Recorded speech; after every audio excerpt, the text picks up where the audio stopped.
Hi hello నమస్తే welcome to Vihari politics. ప్రముఖ సినీ నటుడు వైసీపీ మాజీ నేత పోసాని కృష్ణమురళిని ఏపీసీఐడి పోలీసులు బుధవారం రాత్రి అరెస్టు చేసిన సంగతి తెలిసిందే. ఈ అరెస్టును వైసీపీ అధినేత వైఎస్ జగన్మోహన్ రెడ్డి ఖండించారు.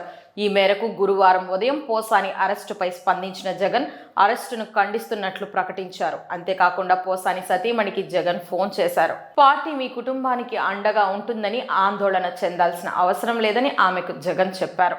గన్నవరం మాజీ ఎమ్మెల్యే వల్లభనేని వంశీ మోహన్ అరెస్ట్ అయితే జగన్ సాయంత్రం దాకా స్పందించనే లేదు. తెల్లవారుజామున వంశీ అరెస్ట్ అయితే సాయంత్రం ఎప్పుడో జగన్ సోషల్ మీడియా వేదికగా ఓ ప్రకటన విడుదల చేశారు. అయితే పోసాని వైసీపీ పార్టీని ఇటీవలే రాజీనామా చేశారు. అంతేకాకుండా గతంలో తాను చేసిన వ్యాఖ్యలకు బహిరంగంగానే క్షమాపణ చెప్పారు.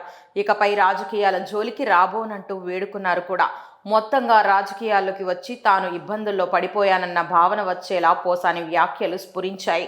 ఈ క్రమంలో పోసాని అరెస్టుపై జగన్ స్పందిస్తారా అన్న దిశగా విశ్లేషణలు సాగాయి. వంశీ అంటే 2024 ఎన్నికల్లో గన్నవరం నుంచి వైసీపీ అభ్యర్థిగా పోటీ చేశారు కాబట్టి ఆయన అరెస్టుపై స్పందించిన జగన్ జైలుకు వెళ్లి మరీ వంశీని పరామర్శించారని పోసాని విషయం అలా కాదు కదా అని కొందరు భావించారు. వైసీపీకి అనుకూలంగా మాట్లాడిన కారణంగానే తాను ఇబ్బంది పడుతున్నానన్న అర్థం వచ్చేలా పోసాని వ్యవహరించారు కదా. అలాంటి పోసానికి జగన్ మద్దతుగా నిలుస్తారా అన్న సందేహాలు వ్యక్తమయ్యాయి. ఈ సందేహాలను పటాపంచలు చేస్తూ పోసాని అరెస్టును ఖండించడంతో పాటుగా నేరుగా పోసాని సతీమణికి ఫోన్ చేసి మరీ ధైర్యం చెప్పారు. ప్రజలు దేవుడు అంతా చూస్తున్నారు. పోసాని కృష్ణమురళికి వైఎస్ఆర్సీపీ అండగా ఉంటుంది.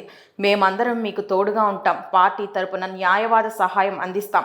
సీనియర్ న్యాయవాదులకు ఆ బాధ్యతలు అప్పగించాం. పొన్నవోలు సహా అందరినీ రాజంపేటకు పంపించాం. నాయకులందరినీ కోర్టు వద్దకు పంపించాం. ఈ కష్టకాలంలో మీరు ధైర్యంగా ఉండండి. రాష్ట్రంలో కూటమి ప్రభుత్వ నిరంకుశ పాలన ఎక్కువ రోజులు సాగదు అని వైఎస్ జగన్ అన్నారు.